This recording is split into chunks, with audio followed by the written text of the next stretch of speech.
Late in 1944, the war in the Pacific had turned against Japan. In Tokyo, at the Imperial Japanese Naval Headquarters, senior admirals and staff officers gathered in a stark, dimly lit war room. The walls were covered with maps showing the Pacific Ocean and the island chains that had been battlegrounds for 3 long years. Cigarette smoke hung in the air. A single kerosene heater fought against the winter chill. The mood was heavy, weighed down by months of defeat and growing dread. The meeting began with routine reports on fuel shortages, ship repairs, and pilot training. Everyone knew these problems well. Japan's Navy was running low on almost everything. Oil shipments from Southeast Asia were cut off by relentless American submarine attacks. New pilots graduated with only a handful of flight hours, far too inexperienced to survive combat. Carrier decks were half empty, many ships unable to field full air groups. The staff listened in silence. None of this was new. Then a senior intelligence officer stepped forward, holding a folder marked "Confidential." He read out the latest intercepted and confirmed data about U.S. naval production. The numbers were staggering. By this point in the war, America had launched a total of 151 aircraft carriers. These included the large fleet carriers like those that fought at Midway, fast light carriers that supported amphibious assaults, and hundreds of smaller escort carriers that protected convoys and provided air cover. The officer's voice stayed even, but the room shifted. Men glanced at each other, some lowering their eyes to the floor. No one spoke. For Japan, the comparison was devastating. Only a few years earlier, at the start of the war, the Imperial Navy had been the dominant carrier force in the world. The attack on Pearl Harbor had proven the power of naval aviation. At Midway, that advantage had been lost in a single day. Now, in late 1944, Japan had fewer than 20 carriers left, and many of those were damaged or lacked planes and trained pilots. The gulf between the two navies was no longer a matter of tactics or skill. It was sheer, overwhelming production power. The intelligence officer laid a chart on the table. It showed the output of American shipyards. Massive facilities in places like Newport News and Brooklyn were launching new carriers at a pace the Japanese could hardly comprehend. Some months saw more new ships delivered than Japan could build in a year. American factories produced planes faster than Japan could train pilots. The United States had turned its entire economy into a war machine, while Japan's industrial base, bombed and blockaded, was collapsing. A younger officer, his voice tight, asked if the numbers were certain. The intelligence officer nodded. Multiple sources confirmed them, including reconnaissance photos and shipping records. These were not estimates. These were facts. The room fell silent again. Several admirals stared at the map showing the Pacific. Red markers showed American carrier groups now positioned near the Philippines, Iwo Jima, and the Marianas. The map told a simple story. Japan was being surrounded. The enemy could strike anywhere, anytime. Admiral Toyoda Somu, the commander-in-chief of the combined fleet, finally spoke. His voice was low but clear. Japan had lost 4 carriers at Midway in 1942. The Marianas campaign in mid-1944 had destroyed most of the remaining veteran aircrews. At Leyte Gulf in October 1944, Japan had committed nearly every available ship in a desperate gamble to halt the American advance. That battle had ended in disaster. Now, with only fragments of the fleet left, they faced an enemy with 10 times their strength. The admiral paused, letting the weight of the numbers sink in. No strategy could change this reality. Some officers urged one final decisive battle, the kind of clash Japanese naval doctrine had always envisioned. Others argued for saving resources to defend the home islands. The debate grew heated. Voices rose, fists struck the table. The older admirals remembered the glory days of the fleet. They spoke of duty and honor. The younger officers, who had seen the slaughter at places like Saipan and Leyte, knew better. Against 151 carriers, there was no hope of victory at sea. The discussion shifted to kamikaze tactics. With no way to match American carrier power, Japan's only remaining weapon was the willingness of its pilots to die. Suicide attacks had begun at Leyte Gulf. Now, plans were made to expand them on a massive scale. Fuel and planes would be saved for these missions. It was a grim, desperate measure, but there were no alternatives. The Americans could replace every ship and plane they lost. Japan could not replace anything. As the meeting dragged on, the cold in the room seemed sharper. The men realized they were no longer planning to win the war. They were planning how to lose as slowly as possible. Outside the headquarters, life in Tokyo went on. Civilians still listened to radio broadcasts promising victory. Few knew the true scale of the disaster. Inside the war room, the admirals now faced a fact they could no longer deny. Japan had been outbuilt, outproduced, and outmatched. The Imperial Navy, once feared across the Pacific, was finished in all but name. In the weeks that followed, American carrier groups struck at Iwo Jima, then Okinawa. Each attack was supported by waves of planes from dozens of carriers. Japanese defenders fought fiercely but were swept aside. For every carrier Japan sank, 3 more appeared. The battle was no longer between fleets of ships. It was between nations and their capacity to sustain war. On that scale, Japan had already lost. The Japanese admirals sat in silence as the intelligence officer placed a second set of documents on the table.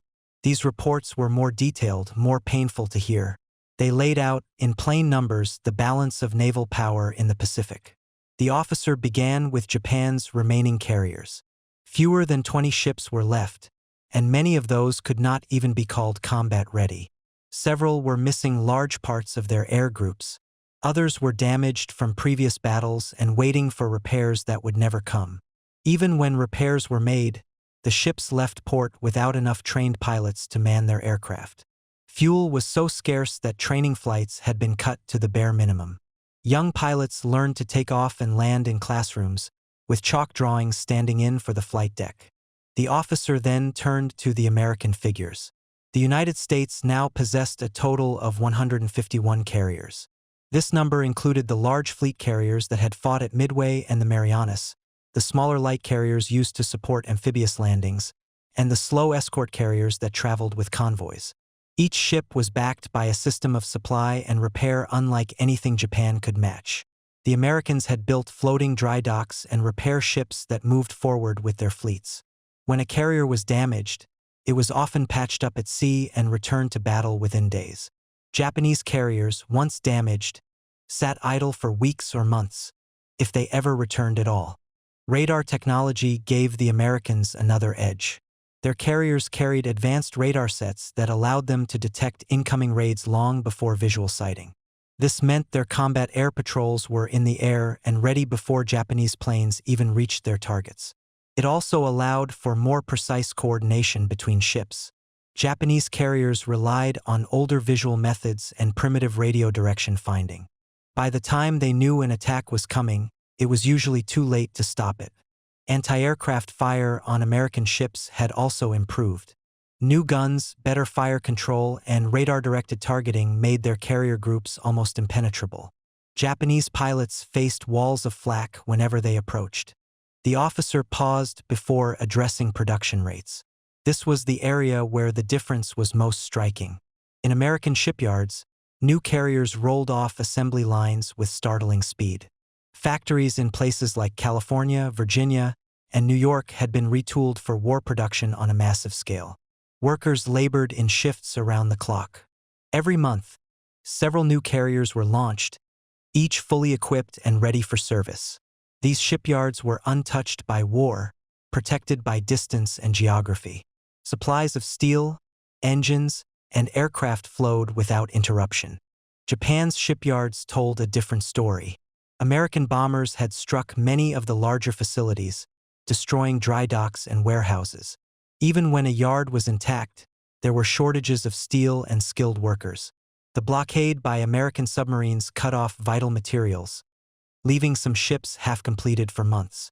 At times, repairs to damaged vessels took priority over building new ones, stretching limited resources even thinner. The officer explained that at current rates, Japan could not hope to replace its losses, let alone expand its fleet. Every carrier sunk was gone forever. Next came the question of aircraft and pilots. Here, too, the Americans had seized a commanding lead. Their frontline fighter, the F-6F Hellcat, had proven dominant in combat. It was fast, rugged, and heavily armed. Its pilots flew with the confidence of men who had trained extensively and flown hundreds of hours before ever seeing combat.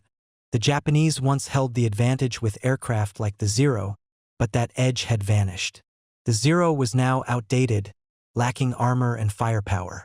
Newer Japanese designs existed, but production was too low to make a difference. The shortage of trained pilots was perhaps the most crippling problem. In the early years of the war, Japan's naval aviators were among the best in the world. They had been carefully selected and rigorously trained. Midway, the Solomons, and countless other battles had wiped out that first generation of elite flyers. Replacements were rushed through training programs that grew shorter with each passing month.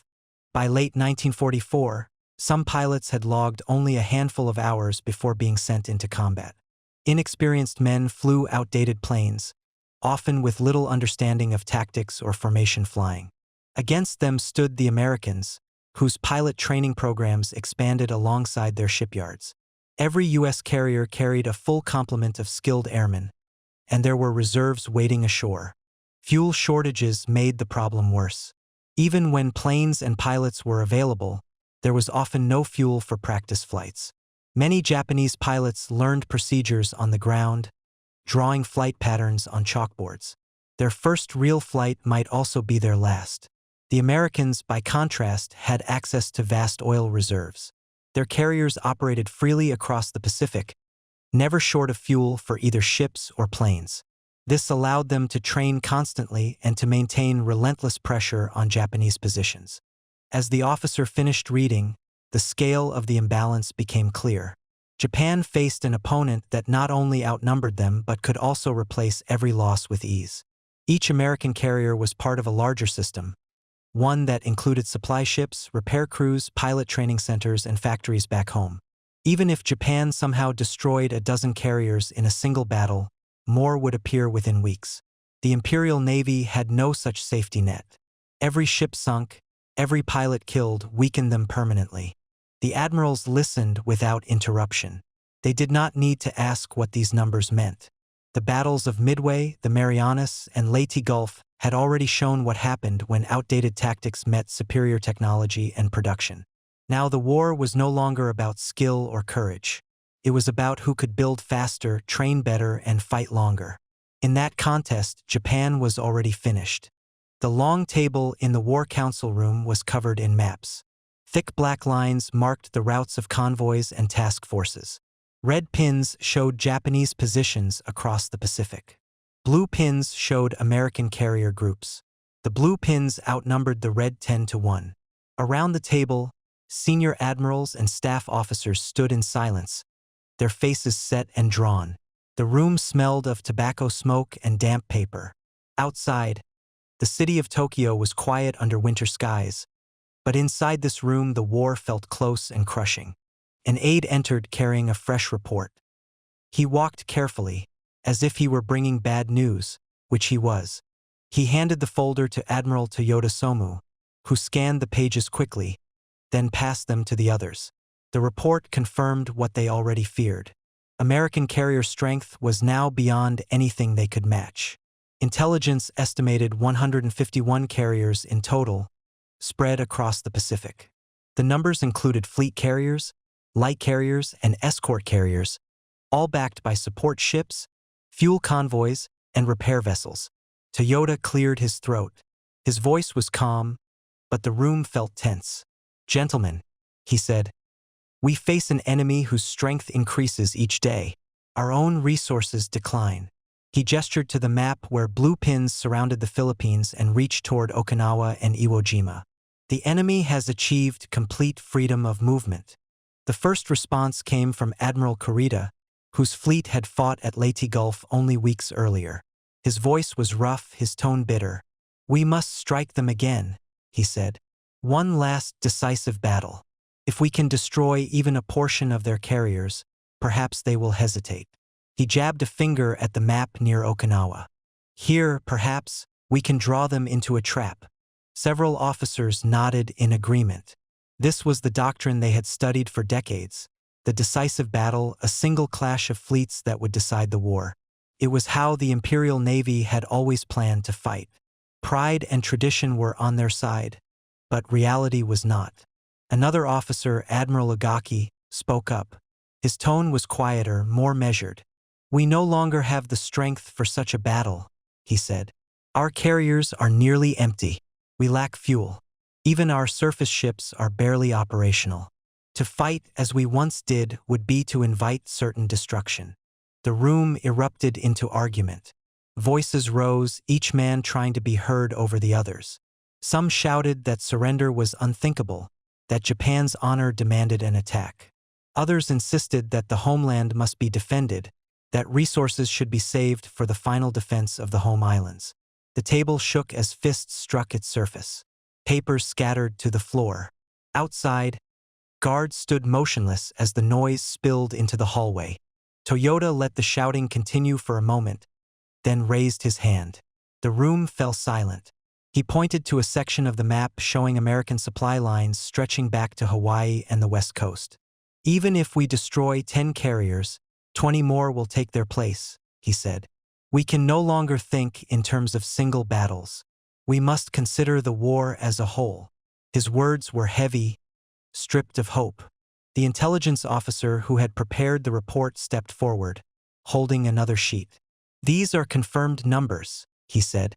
"The enemy launched 6 new carriers last month alone. They can continue at this rate indefinitely.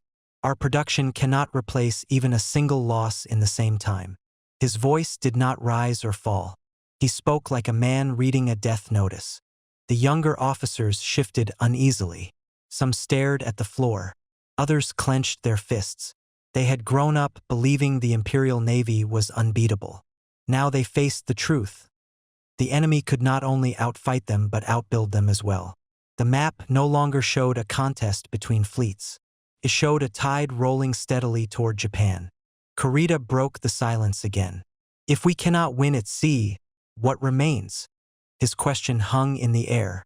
Everyone knew the answer, though no one wished to say it. Finally, Admiral Agaki spoke. "Kamikaze operations," he said. The word landed like a blow. "Our remaining aircraft and pilots will be used in suicide attacks against enemy ships.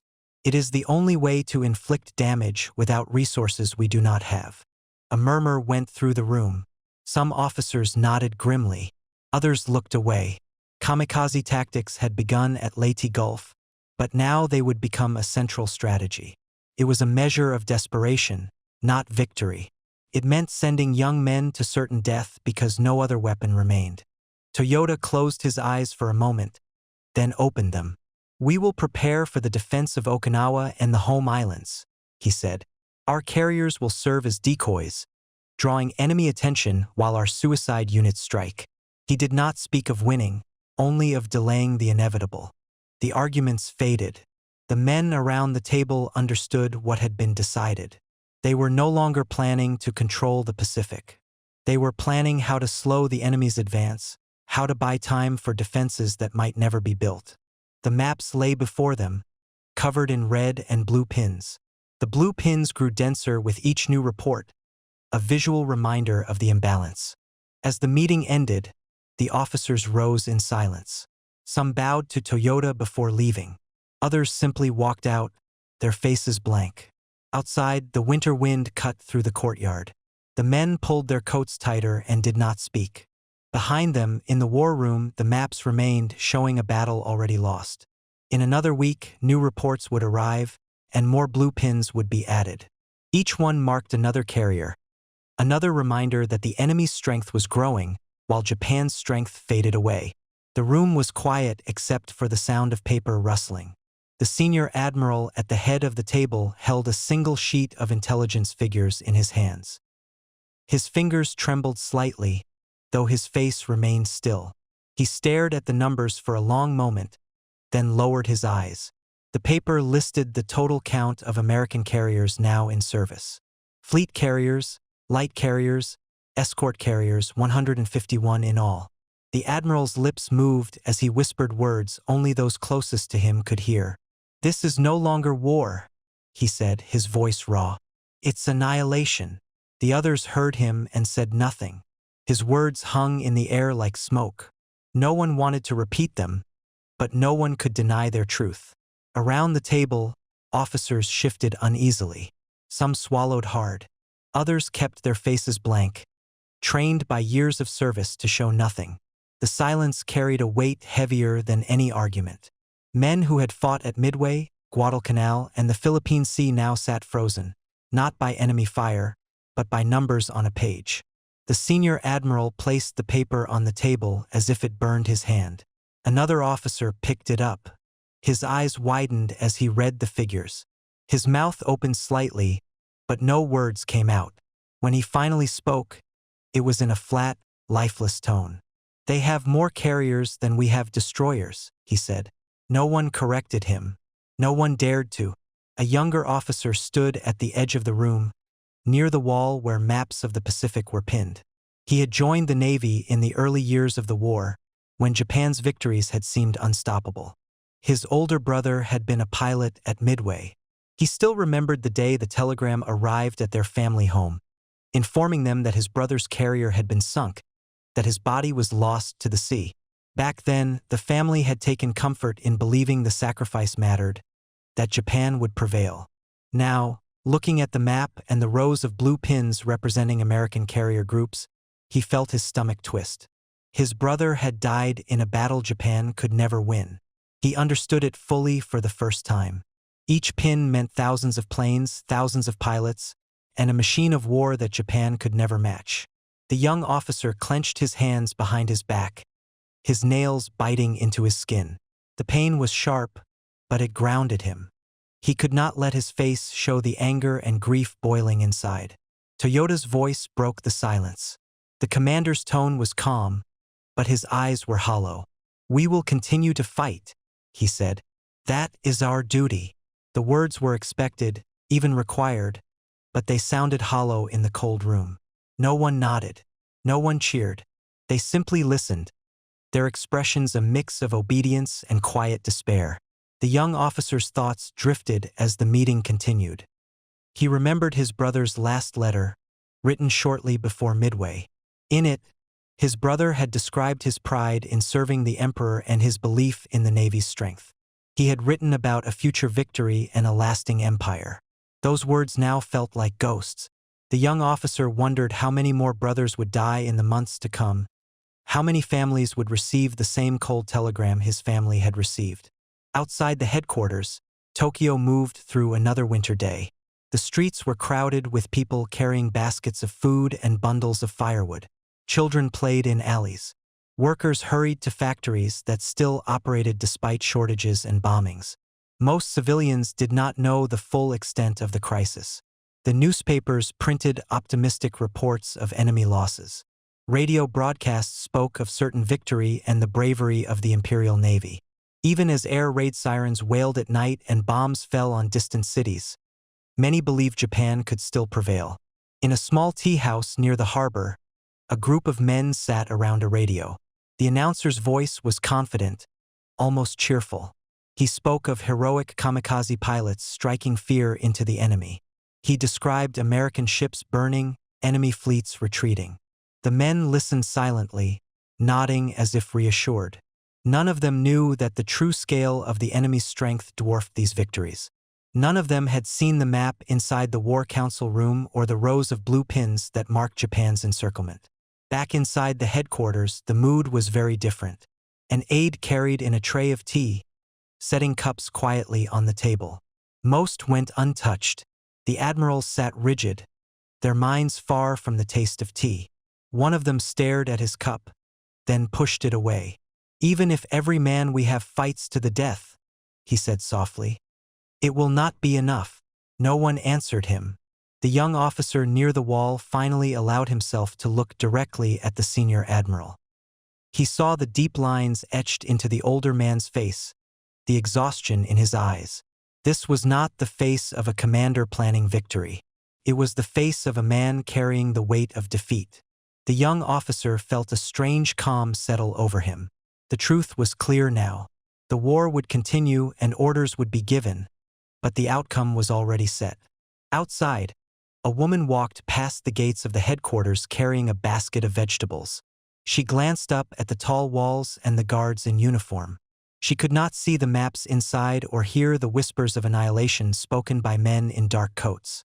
She believed what she heard on the radio, that Japan still held the upper hand. She adjusted her basket and moved on, unaware that her world was already crumbling, unseen and unspoken, behind those gates. The days after the War Council meeting were marked by quiet urgency. Orders went out across the remaining naval bases, but there were no plans for bold offensives or sweeping maneuvers. The Imperial Japanese Navy no longer existed as a strategic force. Its carriers were too few, its battleships crippled, and its air wings scattered. The fleet that had once roamed the Pacific, striking at Pearl Harbor and sweeping through Southeast Asia, now stayed close to home waters. It was no longer an instrument of conquest. It was a shield with holes, raised only to slow the enemy's advance. In the naval yards, workers moved among the hulks of damaged ships. Some vessels sat half-repaired, their decks buckled, their engines silent. Supplies were scarce, and bomb damage to the yards made progress slow. Commanders sent urgent requests for steel, for fuel, for anything that could make their ships seaworthy. Most of these requests went unanswered. Submarines prowled the sea lanes, sinking tankers before they reached Japan. Even when a ship was patched together and sent back to sea, it often sailed without a full crew or with pilots too green to survive their first encounter with the enemy. The focus shifted to kamikaze operations. The term had been whispered before, but now it became official policy. Pilots were gathered and told their missions would be one-way flights. Aircraft were stripped of anything unnecessary to carry larger bombs. Fuel was rationed for these final sorties. The youngest pilots, some barely out of school, were chosen. They were told their sacrifice would save the nation. In truth, it was the last desperate weapon Japan could wield. The strategy was brutal and simple. Send men to crash their planes into American ships, hoping to damage enough carriers and transports to slow the coming invasion. Inside the planning rooms, maps were redrawn. The wide arcs of Japanese expansion were gone, replaced by tight defensive rings around the home islands. Okinawa was circled in red. Everyone knew it would be the next battleground. It lay only a few hundred miles from Kyushu, Japan's southernmost main island. If the Americans took Okinawa, they would have a base for bombing raids and an anchorage for their vast fleet. The Navy and Army agreed that Okinawa must be held at any cost, though most officers knew the island could not be saved. Across the Pacific, American preparations were moving at a speed Japan could not match. Carriers streamed out of West Coast shipyards, their decks crowded with new planes. Supply ships followed, carrying fuel, ammunition, and food. The Americans planned the operation with cold precision. Dozens of carriers would form a protective ring around the invasion fleet. Battleships and cruisers would bombard shore defenses. Thousands of landing craft would hit the beaches, supported by relentless airstrikes. The intelligence reports reaching Tokyo were almost unbelievable in scale. One report described American staging areas so full of ships that sailors joked they could walk from deck to deck without getting wet. Another listed the number of planes assigned to the operation, a figure so high that Japanese officers refused to read it aloud. The enemy was preparing to bring the full weight of its naval and air power against Okinawa. In the Japanese headquarters, there was no illusion of victory. The goal was no longer to defeat the enemy but to delay him. Every extra week of resistance meant more time to prepare defenses on the main islands. Kamikaze squadrons were organized with grim efficiency. Pilots were trained in the basics of takeoff and navigation, but there was no instruction in landing. Mechanics worked day and night to keep aging planes in the air, scavenging parts from wrecks when factories could not provide replacements. The fleet itself was divided into two roles. A handful of carriers and battleships would serve as decoys, drawing American planes and ships away from the real defenses. These ships were expected to be lost. Their crews knew this when they boarded. The rest of the fleet stayed in reserve, guarding the waters near Kyushu. Even these ships lacked fuel for extended operations. Some would sail to battle with just enough fuel for a one-way trip, their commanders ordered to fight until sunk. American carrier groups moved steadily closer. Reconnaissance planes reported their positions daily, each report bringing new dread to the Japanese command. The sheer number of enemy carriers defied belief. They seemed to stretch from horizon to horizon, a floating city of steel and planes. By March 1945, American bombers were already striking Okinawa's airfields and supply depots. Japanese pilots scrambled to intercept, but their attacks were scattered and ineffective. Radar gave the Americans advance warning of every move. Anti-aircraft fire from their ships filled the sky with lethal bursts. For every Japanese plane that broke through, dozens were destroyed before reaching their targets. The Japanese Admiralty understood what was coming. The Battle of Okinawa would not be a clash of fleets. It would be a test of endurance, a measure of how much blood Japan was willing to spill to delay defeat. Kamikaze units were briefed and blessed in solemn ceremonies. Pilots received headbands and cups of sake before their final missions. Mothers and fathers were told their sons were heroes. In private, many wept, knowing their children were being sent to certain death. In the coastal towns near Okinawa, civilians dug shelters and prepared for the coming storm. Army engineers built bunkers and fortified caves. Supplies were hidden in the hills. But there were never enough weapons, never enough food, never enough men. The Americans were coming with overwhelming strength, and everyone knew it. As April approached, the Japanese Navy braced for the inevitable. Orders went out for every ship, every plane, every man to be ready. The maps on the table in Tokyo showed the last defensive lines forming like a tightening noose. Beyond those lines, in the vast Pacific, the enemy carriers waited, their numbers greater than the entire Japanese fleet had been at its peak. The battle to decide the fate of Okinawa was about to begin, and with it, the final defense of the empire. When the war ended, the Imperial Japanese Navy no longer existed as a fighting force. What remained of its once proud fleet lay silent in harbors, their decks rusting, their hulls half submerged in the shallow water. Many of the ships were stripped of anything useful, their guns removed, their flags lowered for the last time.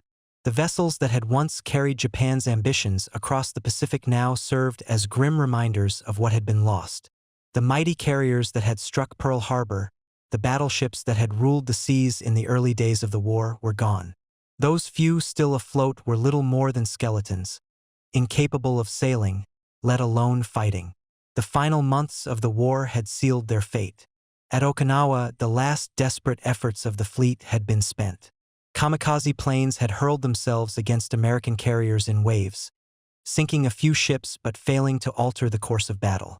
The surface fleet had been committed as bait, a decoy to draw enemy attention.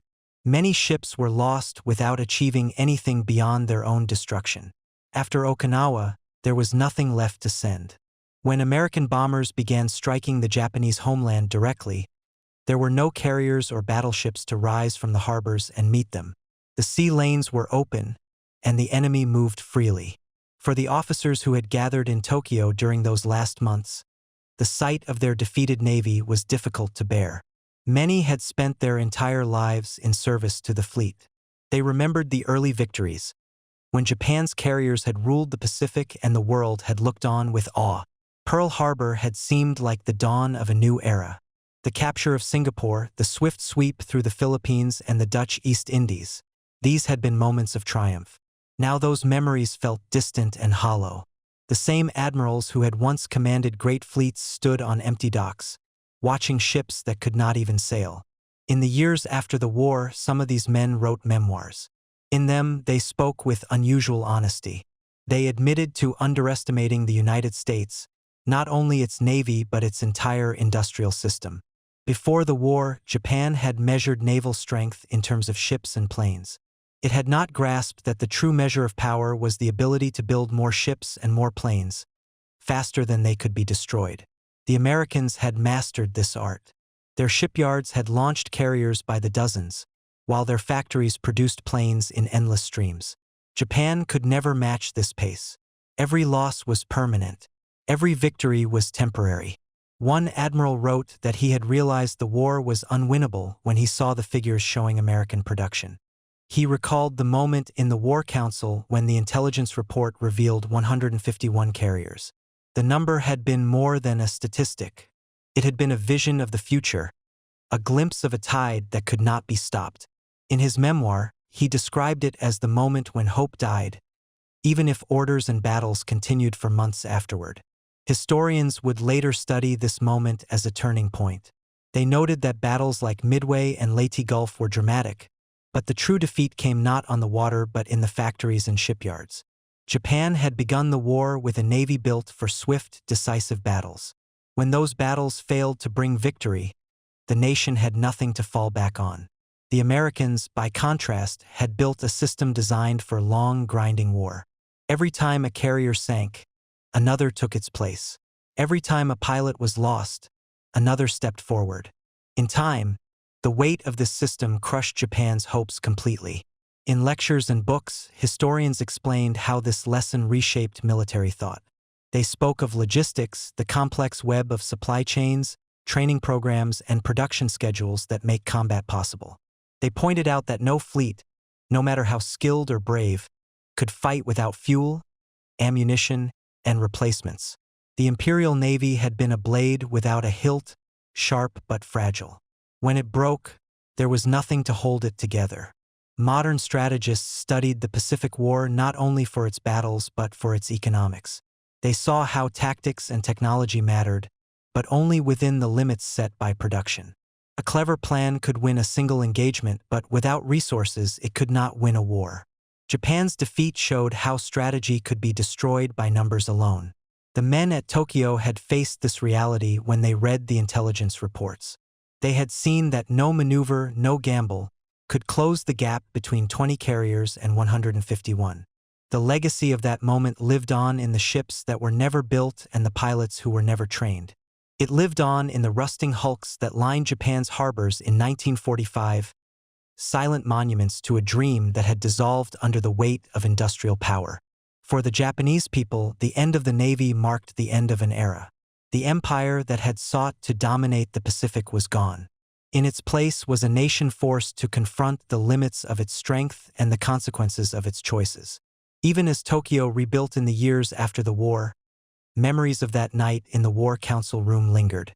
The whispers of annihilation, the stunned silence as the carrier numbers were read aloud, the moment when admirals understood that their fleet was finished. These moments shaped the way Japan remembered the war. They were reminders that battles are not only fought with guns and planes, but with factories, workers, and the relentless math of production. In the modern world, these lessons remained relevant. Military planners looked back on the Pacific War as a case study in how logistics and economics shape outcomes. They saw that power lay not just in ships at sea but in the unseen forces that kept those ships moving. The fate of the Imperial Navy served as a stark example of what happens when ambition outruns capacity. For Japan, the death of its navy was more than a military defeat. It was a transformation, a turning point from which there was no return.